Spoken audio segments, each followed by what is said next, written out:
Good morning, and thank you for joining us. I am CAEP President Chris Koch. On behalf of the CAEP Board of Directors and staff, I welcome you to Fall 21 CAEPCon. We are bringing this event to you virtually as our world continues to deal with the deadly pandemic that we have faced for more than a year. While we want to get back to in-person conferences when possible, it's our plan at this time to host the Spring 22 conference virtually as well. Thank you for joining the general sessions. You will hear from several of our board members as we discuss some of the issues facing CAEP and accreditation.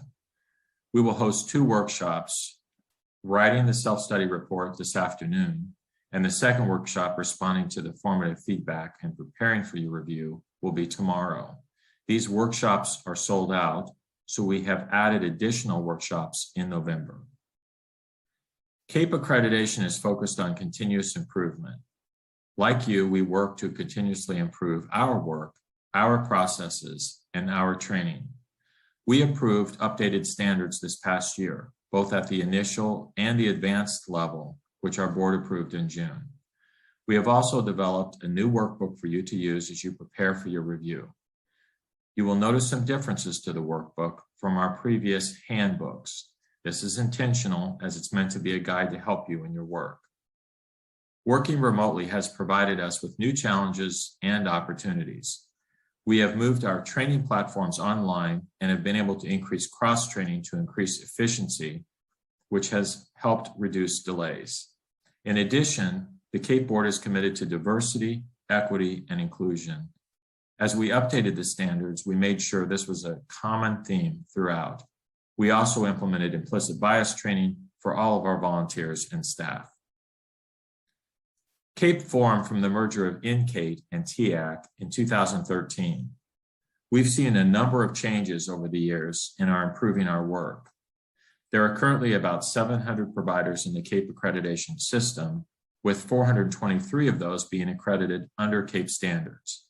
The remaining providers are accredited under legacy standards and are moving to the CAEP standards in the next couple of years.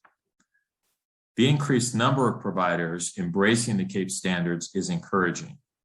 CAEP is truly a national accreditor, with EPPs accredited in at least 45 states, DC, and Puerto Rico. Working with states is part of our work, as many oversee the approval of providers to operate. This year, Hawaii joined the CAEP system. They were previously a state partner and returned this year after leaving in 2017. Minnesota recently made rule changes that allow for CAEP accreditation to count for a significant amount of the state process, something that EPPs and the state believe will improve efficiency and preparation. CAEP has agreements with 33 states and the District of Columbia.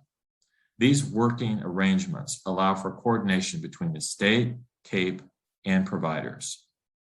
It serves the state by providing an efficient quality assurance system and also EPPs by streamlining the approval process and providing additional public accountability. CAEP also partners with content area specialists to allow for national recognition of program-specific areas. These specialized professional associations define the content area standards for programs and work with CAEP and EPPs to provide an efficient process for national recognition. Our partnerships with SPAs are important to us and our providers. Our relationship with SPAs continues to grow. We currently have partnership agreements with 14 specialized professional associations, including 3 new SPAs and one that rejoined after taking a pause from their work with CAEP. The SPA relationship sets CAEP apart. We work directly with these specialized professional associations, incorporating their work within our system. We're able to incorporate evidence from SPA reviews into the CAEP process.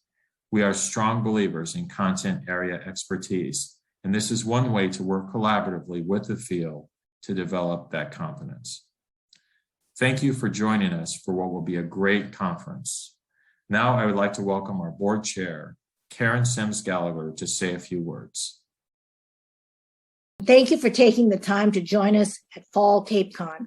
I'm Karen Sims Gallagher, and I'm chair of the CAEP Board of Directors. And on behalf of my colleagues on the board, I welcome you and wish you well. First, let me thank you for your commitment to excellence in educator preparation.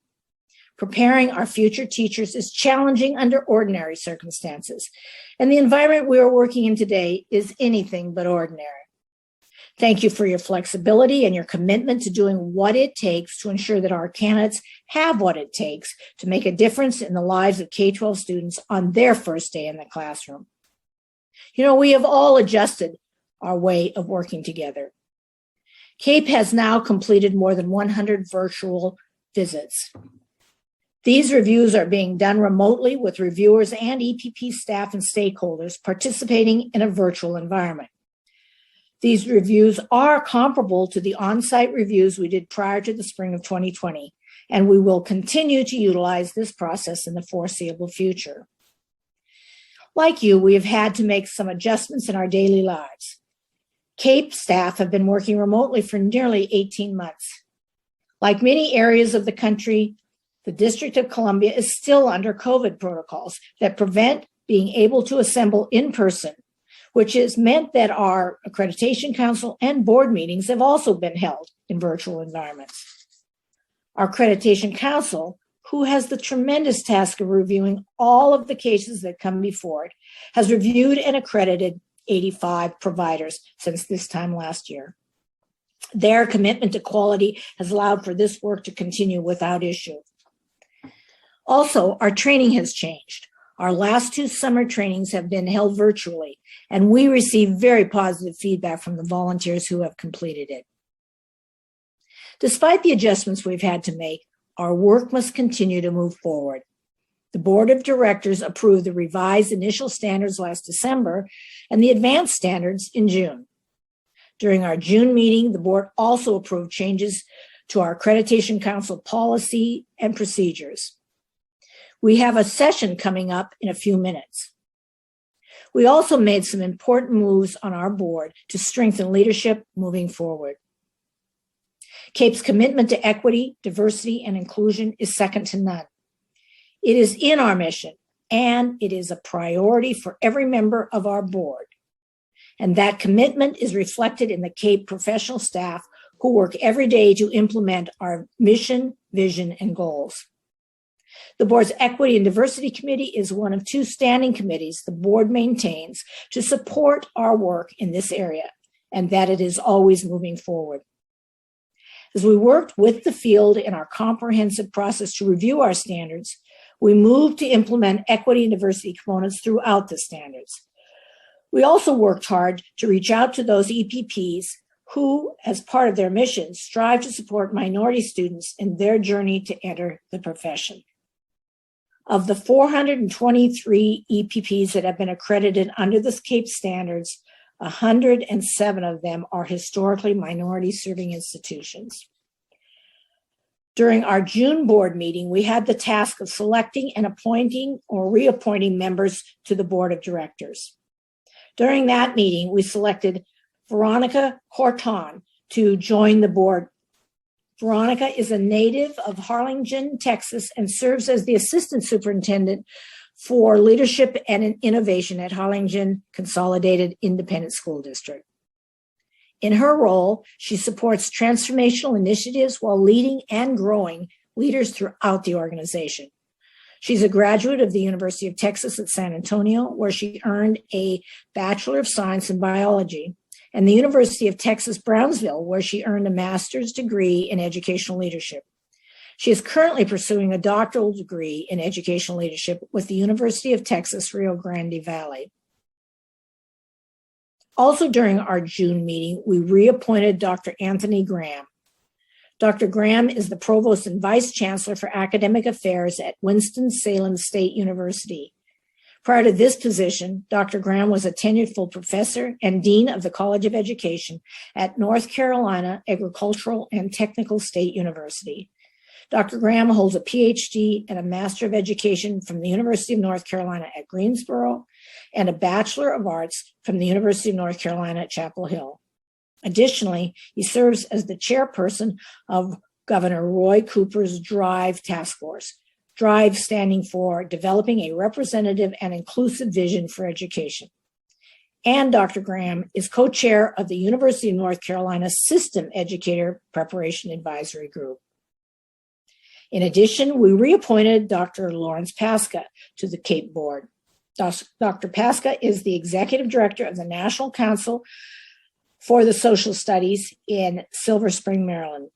He has served in numerous roles as middle school teacher, district and regional administrator, state policy coordinator, and adjunct professor, and on education and community boards, including as past president of the New York State Council for the Social Studies and current secretary of the National Coalition for History. Dr. Pasca holds a PhD from the University of Albany, a Master in Arts in Teaching, and a Bachelor of Arts from Union College, and recently received designation as a Certified Association Executive.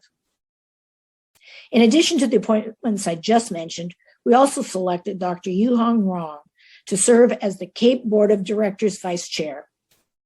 Dr. Rong serves as the Associate Vice President for Global Affairs at the University of Connecticut. Formerly, he was the Assistant Dean for Nag School of Education at UConn. He also holds the position of Associate Professor in Residence in Educational Leadership. He has worked in the fields of student affairs, international affairs, and academic affairs in higher education, as well as in the area of teacher quality enhancement in K-12 education.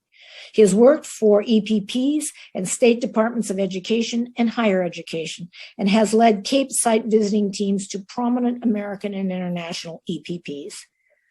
Rong earned his BA in English from East China Normal University, his MA in Educational Administration from West Virginia University, and his PhD in Professional Higher Education Administration from the University of Connecticut, with partial completion from the University of Wisconsin-Madison. Later this morning, you'll be hearing from several of our board members. Again, thank you for joining us.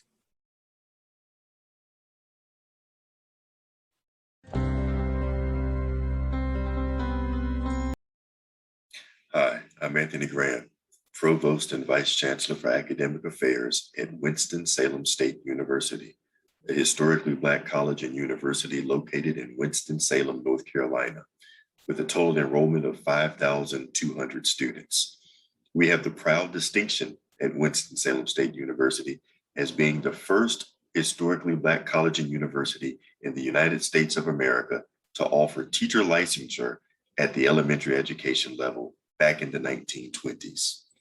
Prior to coming over to Winston-Salem State University, I was the Dean of the College of Education at North Carolina Agricultural and Technical State University, an HBCU in Greensboro, North Carolina. I was also a faculty member in the teacher preparation program for nearly a decade before transitioning into administration. I have the great pleasure and honor of engaging you in conversation about accreditation from the provost perspective, and why accreditation, and in this particular instance, accreditation in teacher preparation, is so critically important to our operations in higher education. I'll begin my brief conversation with you by focusing on a quote from Socrates, and that quote reads as follows: "The secret of change is to focus all of your energy not on fighting the old, but on building the new." In many ways, accreditation is about building new.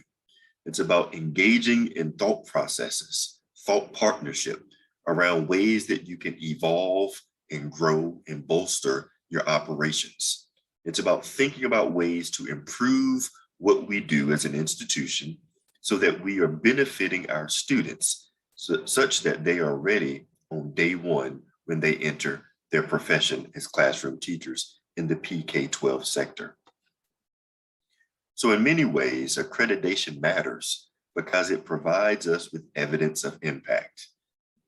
We are very quick to say that we offer high quality preparation programs, but when posed with the question, how do you know that your programs are high quality?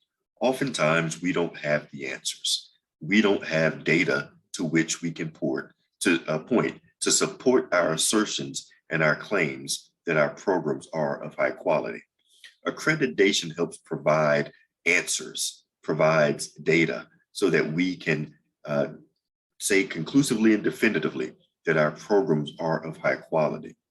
We're able to use internal data, data that we're collecting on candidate dispositions, data that we're collecting on candidate knowledge, data that we're collecting on candidate skills, so that we can say conclusively that we are helping our candidates grow and develop as future classroom teachers.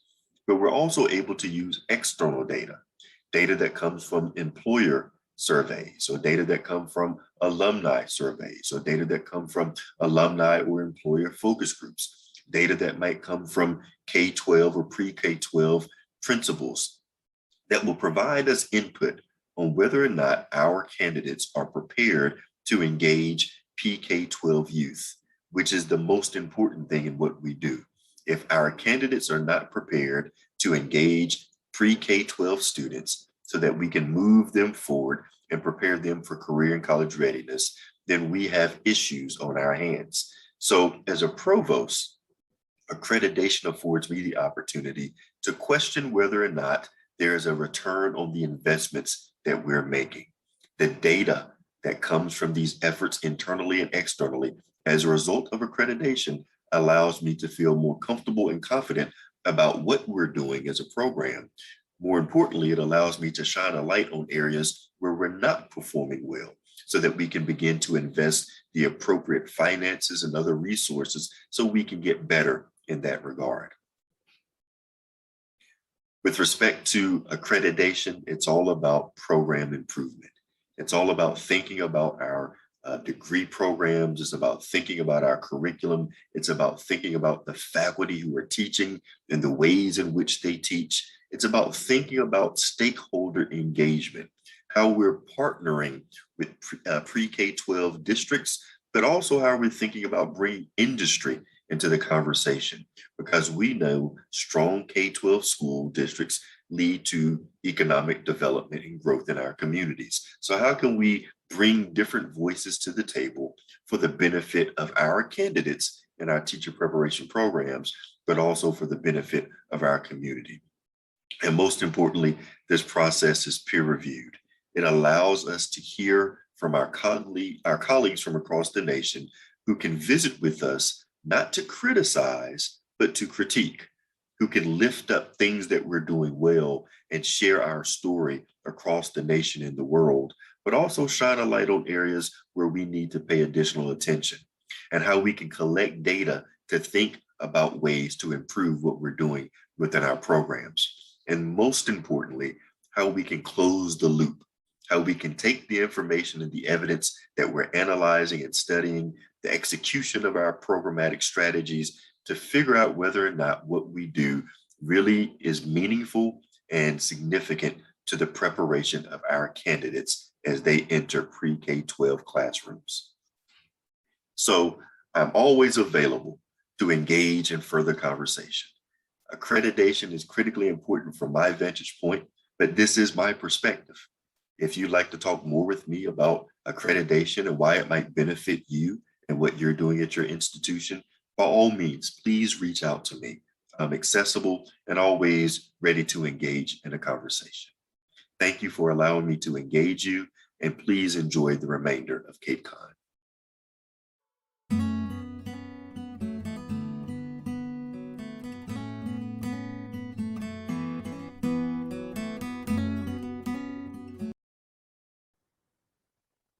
Hello, I'm James Lane, Superintendent of Public Instruction here in the Commonwealth of Virginia, and I'm excited to be with you at Cape Con 2021. I'm going to talk to you a little bit about Virginia's partnership with CAEP and how it's helping us make sure our education preparation programs are the best. We all want great teachers. Teachers are the heart and soul of the work that we do every day. And in this era where we have so many teacher shortages around the nation, we need to make sure that those teachers that are going into the classroom are prepared so that we can support them in the classroom, retain them and keep them in the classroom so that they can be successful. CAEP allows us to ensure that all of our higher education partners have the highest level of standards and those most impactful standards so that we can ensure that when teachers graduate and go into the classrooms in Virginia, they're truly prepared for today's students and today's students' needs, and to maximize each student's potential. CAEP ensures quality, and that is what we love about having a partner. We could have developed our own standards, but when we looked and decided whether to partner with CAEP or to create our own standards, we realized that we would save a lot of time and a lot of money because the national standards really were impactful and we knew would make a difference in our colleges and universities in Virginia. They also have an amazing monitoring system so that not only do they review their standards every 7 years, they come into our partners in a very objective way, without bias, and with third-party reviewers to ensure that all of our programs are meeting those standards and are providing the best opportunities for our teaching candidates here in Virginia. CAEP has rigorous standards. They're developed by those who prepare teachers, those who hire teachers, those who license teachers, and teachers themselves. So there's a lot of voices at the table to make sure that the CAEP standards are the best they can be. Now, whereas CAEP's model establishes the minimum requirements to qualify a person to enter the teaching profession, we know that these standards are still strong and make sure that our teachers are ready. It's the process that CAEP goes through to work with our teachers on program evaluation is essential, but my favorite part about it is the improvement ideas that they give to our partners to make sure that their programs are the best they can be. And when our university partners are out recruiting teacher candidates, they can assure their teacher candidates that their programs are strong and that when they graduate from one of their universities or colleges, that they have received the best training possible to become a teacher. So I want to thank you all for being here, and I want to thank CAEP for being a great partner with Virginia. And I want to thank everyone that's been a part of any of our college or university reviews, because we can see the benefits for our students because our teachers are so ready to enter the classroom. Thank you.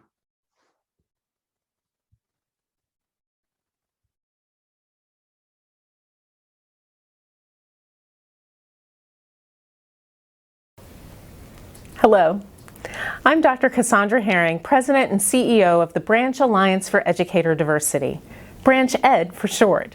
It's my pleasure to be here today. Branch Ed has partnered with CAEP since our inception as a national nonprofit organization.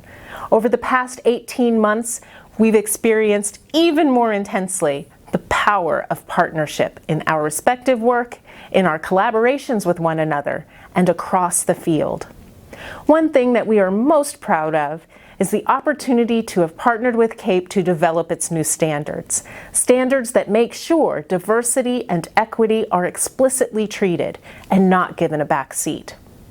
Branch Ed is proud to continue to join forces with CAEP, transitioning from the work of creating the standards to the ambitious yet achievable work that will ensure that all educator preparation programs meet them.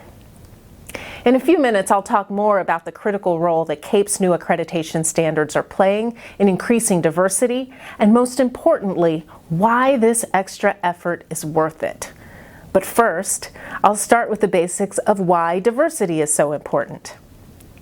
When I'm asked to share my why in doing this work, I like to start with a story from my very first day of school, because it's a reminder of how diversity, or the lack thereof, has not only shaped my own educational journey, but how it shapes every student's educational journey, literally from day one.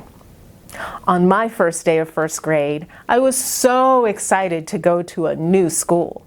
You see, when my parents were ready to purchase a home, they selected the school that they wanted my brother and I to attend first. Then they identified a home in the school's feeder neighborhood. Yes, I am the proud product of school choice. Over the summer, my parents, my brother, and I practiced the route that we would walk to and from school each day, because neither of my parents would be home when we had to leave for school in the morning or come home in the evening. We were your classic latchkey kids. After school on the first day, I met my brother at the meetup spot, just like we practiced, and we started walking home. But we only made it as far as the first street we had to cross, because the school crossing guard refused to let us cross that street. She said there isn't any way that two black kids could live in that neighborhood. I tried to explain that I was sure we were going in the right direction because we practiced. my brother just got angry. The school guard sent us to the office. I remember sitting, looking down at my new first day of school shoes as they called our parents to come pick us up. Now, I'm not telling you that story because I want you to feel sorry for me. Quite the opposite. I'm one of the lucky ones. I learned to navigate the system. I consider myself privileged because of that. The reason that I'm telling this story is because it illustrates the indelible mark that adults can place on children, even when they, quote, don't mean any harm. Ultimately, diversity matters for Black kids like me, but also for all the other kids that don't look like me. If the pandemic is teaching us anything, it's just how interconnected our global community is. And for America to succeed, it is increasingly clear that all of America's children need to have cultural dexterity.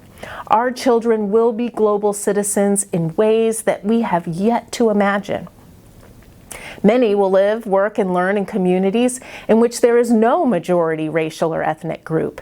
And even if they live in one of those increasingly rare communities in the United States where this is not the case, the transition to online work and learning means that they'll still need to develop the skill set to effectively work, collaborate, and communicate across multiple dimensions of diversity. To succeed in our global economy will require all of us to gain what some people refer to as cross-cultural agility. So as we move through this discussion today, I would encourage all of you to think about a personal story that you created over the past year and a half during the pandemic, as we think about the collective story of how we got to where we are now and where we are going. This is where the CAEP standards come in and why they have such a critically important role to play. It's not enough to just know what we need to do. We have to know how to do it. When diversity isn't explicitly defined, there's no accountability. Diversity can mean anything from faculty book clubs to class of reflection assignments that at best only scratch the surface and at worst can negatively reinforce stereotypes. In my career, I have personally witnessed countless examples of why setting clear expectations and guidelines for measuring progress is so important. I've seen what happens when institutions are handed a diversity goal without clearly defined steps for how to measure it nor achieve it. And when diversity isn't treated explicitly, things can get messy very quickly. I'm sure we can all think of similar examples from our own careers. Things like shallow efforts that waste resources and compound frustration without ever really impacting diversity. Or newly informed equity committees spinning their wheels because they lack direction or support. And people of color and their allies experiencing racial battle fatigue for being further wounded by the inaction that follows a revelation of newly discovered inequities among groups, though the inequities themselves are not new. This is why peer-reviewed standards are essential to measuring progress and holding ourselves accountable in education. We must all begin to treat diversity explicitly in everything that we do in teacher prep. And the CAEP standards have set out clear expectations that will ease our implementation. Trying to do this without standards is like trying to put together furniture with no instructions and no picture to show you what it should result in the end. You might know that you need a place to sit. You might have all the pieces in front of you, but without clear direction, you're setting yourself up for frustration and failure. And even if you do eventually figure out how the pieces fit together, if you don't have the right hardware, if you try to use duct tape or the wrong screws, then whatever you build isn't going to last. At the end of the day, teacher diversity doesn't just matter because it's the right thing to do morally. It's not just because it makes people feel good or is a nice to have. Diversity matters because it is essential to quality. You can't have a high-quality educational system without it, which is the most important point here. This is what CAEP has recognized with these standards, and this is how CAEP is moving in the direction that the entire field should move. And it didn't take intentional work over time for us to get here. In fact, we've seen a bit of a pendulum swing over time with the standards. In what I will refer to as version 1.0 under NCAEP, diversity stood alone as a standard. In version 2.0, previously under CAEP, diversity was a cross-cutting theme across all of the standards. But themes, unlike standards, can be inconsequential. In this case, the lack of accountability when it came to diversity and the lack of clear steps to achieve it resulted in significant variability in where programs directed their efforts. But now we have arrived at version 3.0, which Branch Ed and CAEP join forces to create and which gives diversity an explicit treatment within every standard. Finally acknowledging that to have quality, you have to have diversity. The two are inextricably connected in every part of our education system. Together, we are redefining quality educator preparation. So in closing, I look forward to a continued strong partnership with Christopher Koch and the entire CAEP team. Branch Ed looks forward to deepening its engagement with our core community of 172 educator preparation providers at MSIs across the nation. And we stand ready to assist those EPPs that are not currently engaged with us as you begin to focus your attention on executing the new standards, particularly as they relate to diversity. Let us know if we can be of support. You can find us at www.educatordiversity.org. Please do get in touch. Thank you.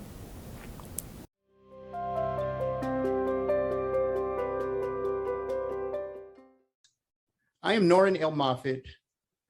My professional role at CAEP is the Vice Chair of the Accreditation Council. In my professional career, I served as a professor of educational leadership and school administration.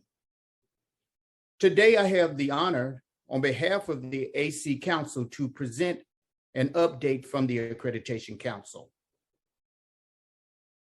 The Accreditation Council is a representative decision-making body which regularly meets in October and April of each year. It draws from the body of all CAEP stakeholder groups and currently has 53 members. Of the 53 volunteer members of the Accreditation Council, the stakeholder representation is as follows. The council is made up of volunteers elected to 3-year terms that can be renewed once. The council selects and elects new members to maintain a representative group of CAEP stakeholders. The Accreditation Council Nominating Committee works with CAEP staff to elect the necessary number and diversity among the council. The goal is for the council to represent all CAEP stakeholders. The Accreditation Council Nominating Committee works with CAEP staff to elect the necessary number and diversity among the council. Here are the current categories represented on the council. The Accreditation Council makes all CAEP accreditation decisions.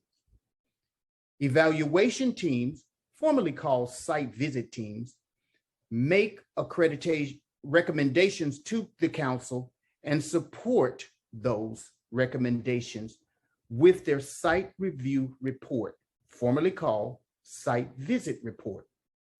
The council also considers accreditation term extensions and consequences for EPPs that fail to comply with annual report requirements at their meetings each semester. The council also writes and proposes CAEP policies that are approved by the CAEP board. Regular meeting in October and in April, the council has 2 regular meetings per year. In October, the council makes decisions for EPPs reviewed in the spring term. And in April, they make decisions for EPPs reviewed in the previous fall. Special meetings can be called to address special cases and major policy changes. Regular meetings take place over a weekend, starting Friday and lasting until Monday. EPPs can speak with the initial panel making the decision recommendation to the joint panel and full council on Saturday. The meetings are arduous. The council and CAEP staff work long hours to ensure all cases get the deliberations required to make fair and equitable decisions. Thank you. Welcome, and thank you for joining this session on recent changes in accreditation policy and procedures. I'm Amy Starzinski, founding partner of Foresight Law and Policy and CAEP's outside counsel. I imagine most of you don't spend your days immersed in CAEP policy, so a quick overview of the contents and structure might be a good place to start. I'll follow this basic structure with my update on recent changes. The introduction and sections 1 and 2 have information for all EPPs, whether you're just beginning the CAEP process or continuing with accreditation. Sections 3 and 4 detail the actual processes used for accreditation reviews and decisions. Section 5 includes policies relevant to EPPs that have already obtained CAEP accreditation and the few remaining NCAID and TIAC accredited EPPs moving toward their first CAEP review. And sections 6 and 7 pertain largely to CAEP volunteers, but I'll note in just a few minutes the notice policy in section 7 that's really relevant to all EPPs.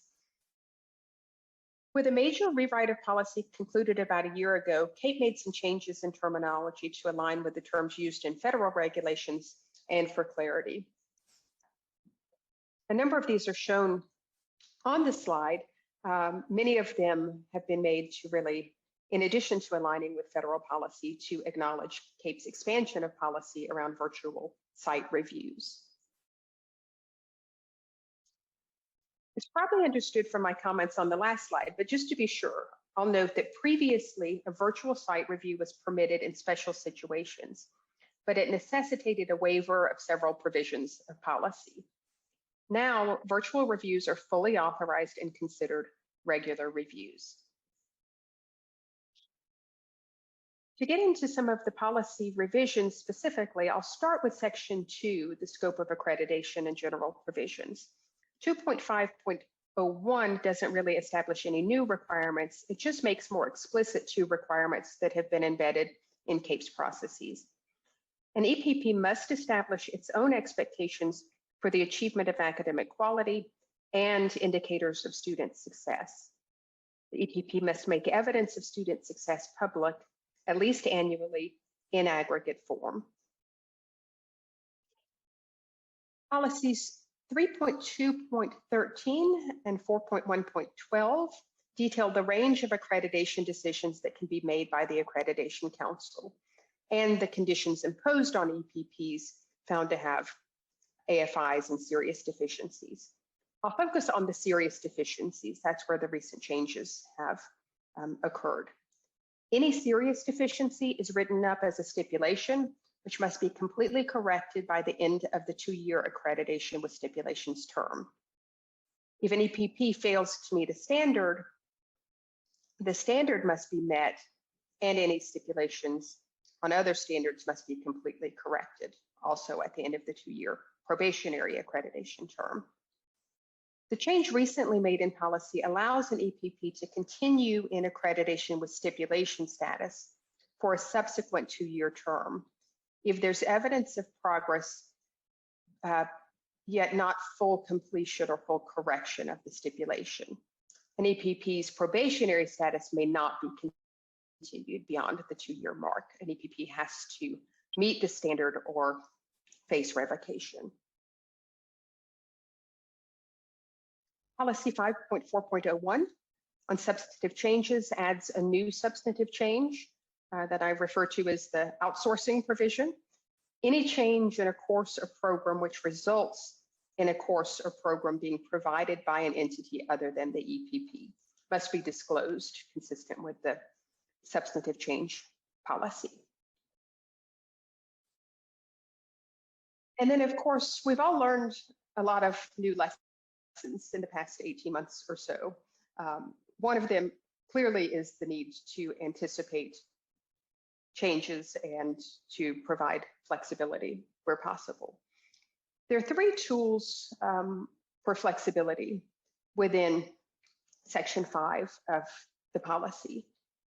And these build on some existing provisions. First, at the initiation of CAEP, a timeline for an EPP's review and decision can be modified, right? And this can happen when CAEP is unable to maintain the timeline or faces undue scheduling constraints, or if there are unexpected circumstances encountered by the EPP. On the flip side of that, an EPP may initiate a request for a timeline modification, right, and can get a delay of up to 1 year in self-study submission. This is administered by CAEP as a timeline waiver and has no direct impact on the term of accreditation.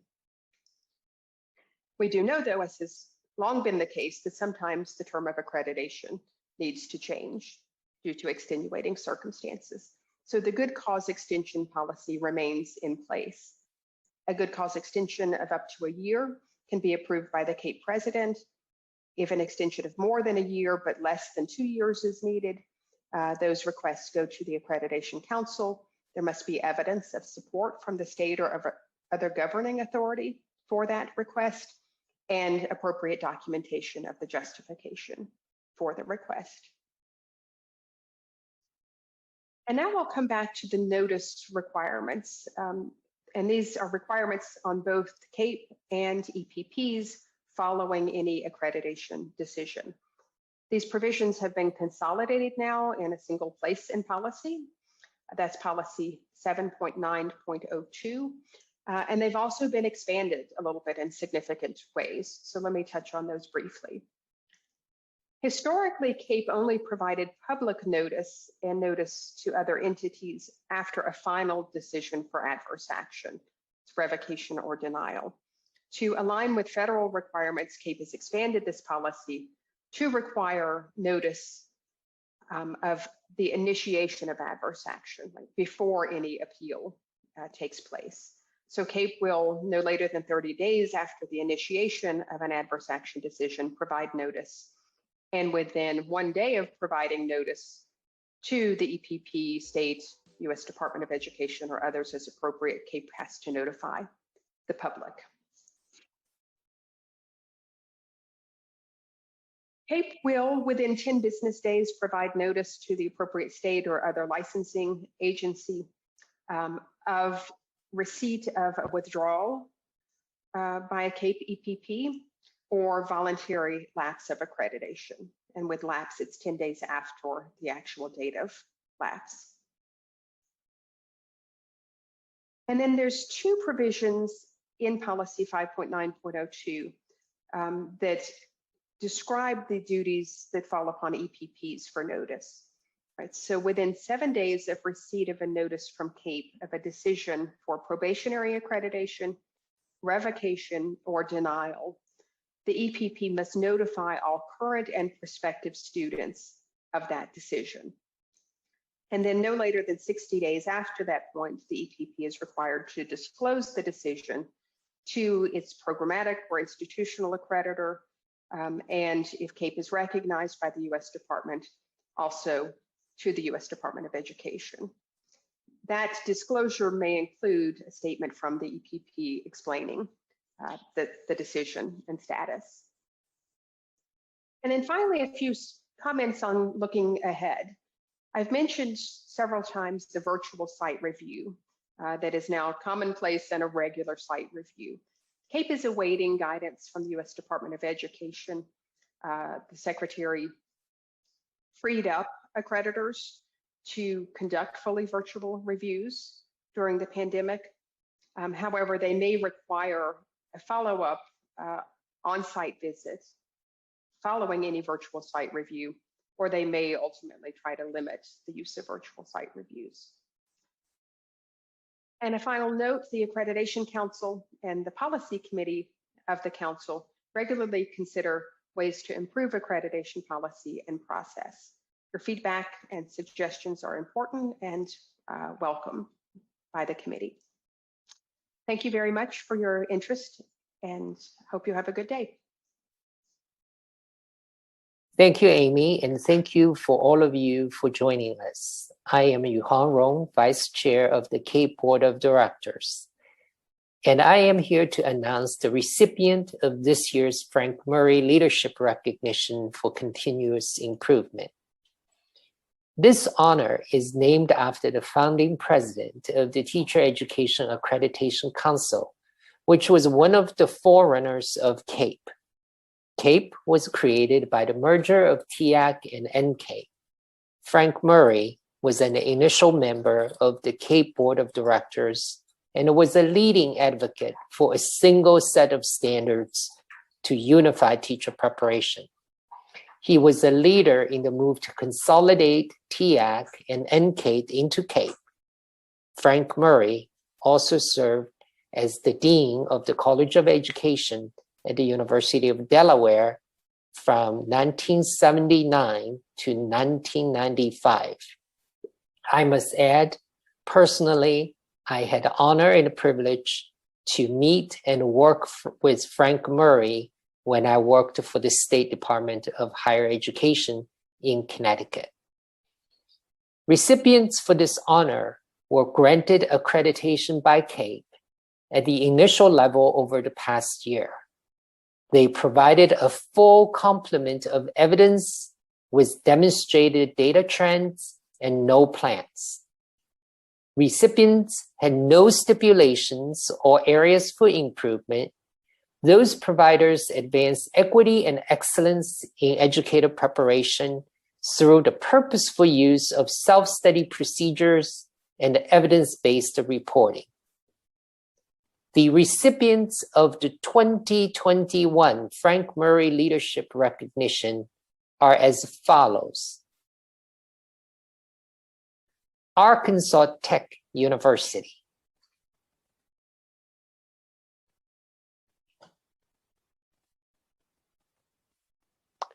Bridgewater College, Virginia,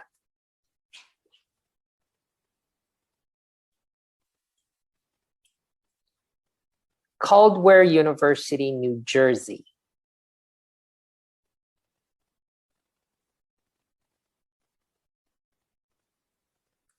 Claflin University, South Carolina, Clarion University of Pennsylvania,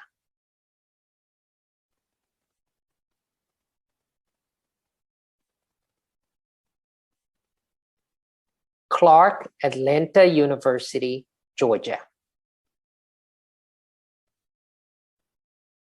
Drury University, Missouri,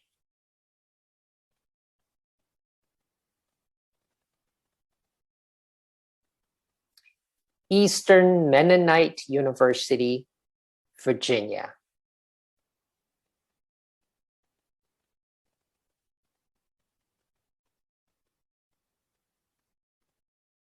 Goshen College, Indiana,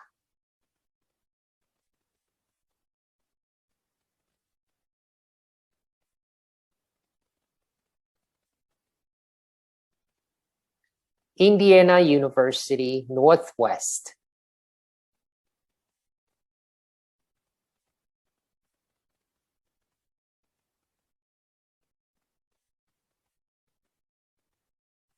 Lipscomb University, Tennessee,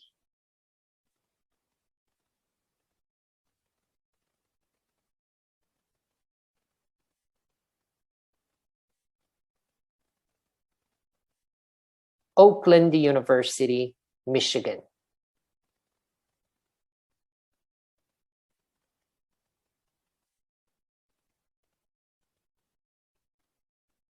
Oklahoma Christian University,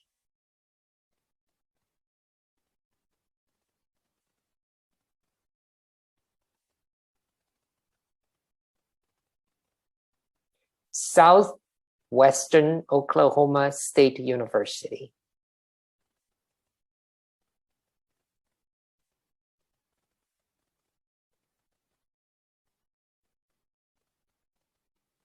the University of South Alabama,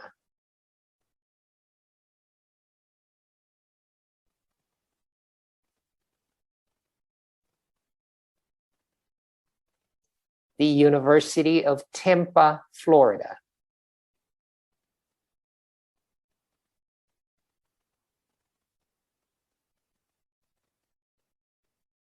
University of Central Arkansas,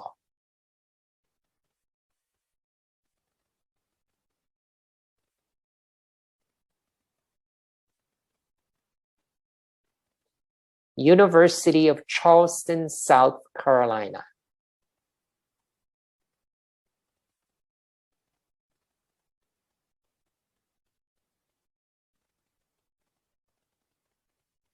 University of the Cumberlands, Kentucky,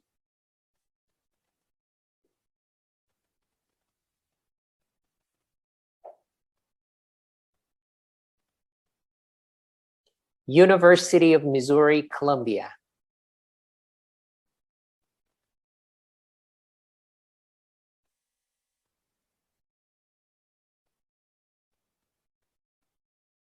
University of North Carolina at Charlotte,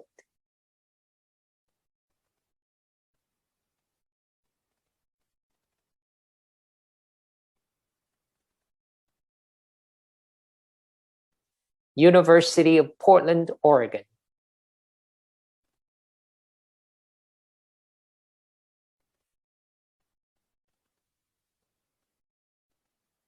University of Tennessee,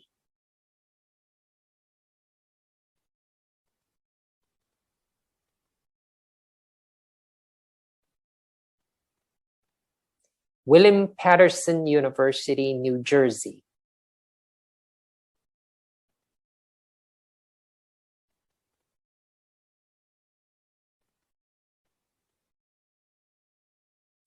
Wilmington University, Delaware,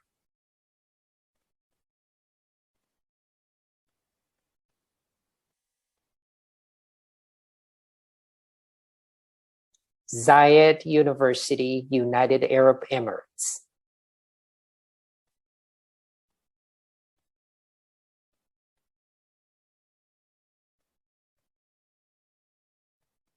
Congratulations to all of the Murray recipients. Thank you for joining us this morning.